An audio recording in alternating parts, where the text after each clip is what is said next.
Indeed, I am Saruman. One might almost say, Saruman as he should have been. But come now, tell me if yourselves I have passed through fire and deep water. Since we parted, I have forgotten so much I thought I knew, and learned again much that I had forgotten. I can see many things far off, but many things that are close at hand I cannot see. Welcome to Tales of Arda, where we discuss and explore Middle-earth. Today we explore the death and resurrection of Gandalf, and his return as Gandalf the White. We will also see how his resurrection compares to other cases of resurrection. Gandalf the Grey was originally a Maiar, which are beings of immense power, though not as much as the Valar. Most of the Maiar live in Valinor, and some were corrupt.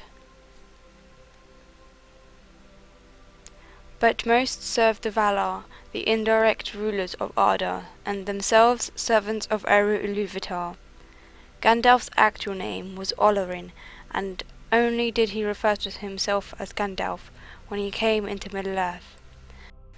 To understand his resurrection, we must first understand his death at the hands of Durin's Bane, the Balrog that still lurked in Moria. For those of you who don't know, Balrogs are also Maiar, but are the before-mentioned corrupt Maiar, serving primarily the first Dark Lord, Morgoth.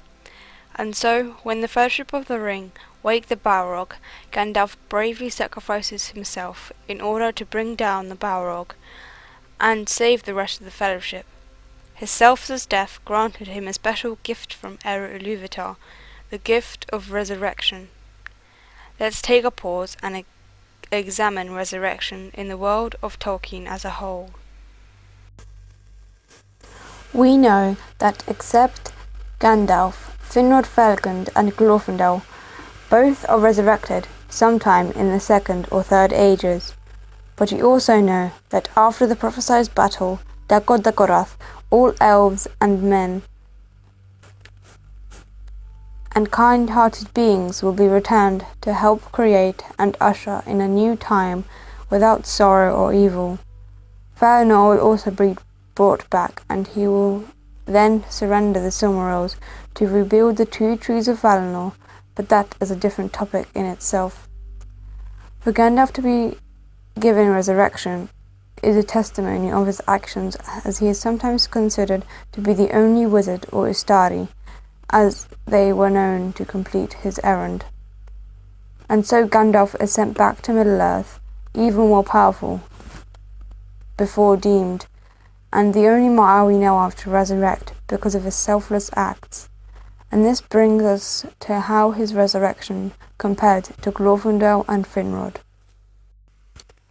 Gandalf probably got resurrected earlier, as he is sent back to Middle-earth on the 1st of March, which is also Aragorn's birthday, and so Gandalf dies on the 25th of January, making his resurrection likely sometime in February 319 of the Third Age. This is way quicker for, say, for example, Glorfindel, who dies in a similar fashion to Gandalf, also sacrificing himself and being killed by a Balrog. Glorfindel died on Midsummer in 510 of the First Age, but we only see him again over 1,000 years later, in 1600 of the Second Age. This doesn't mean he wasn't resurrected faster than Gandalf, but that is unlikely. Our other example is Finrod Felgund. He was killed in 465 of the First Age by a werewolf of Sauron. We aren't actually given a date of Finrod's resurrection, and he never ventures to Middle-earth after his return, but stays in Valinor, marrying his love, Amaria, who also is granted resurrection by Eru, as he sacrificed himself for the good of his friend Beren during the tale of Beren and Luthien. And with these examples, we see that Gandalf was resurrected directly to continue his work, and from all examples, we are sure that the resurrection was for the most selfless of all in Middle-earth, We hope you enjoyed this video about Gandalf and resurrection in the world of Tolkien. Be sure to like and subscribe to see more of our content.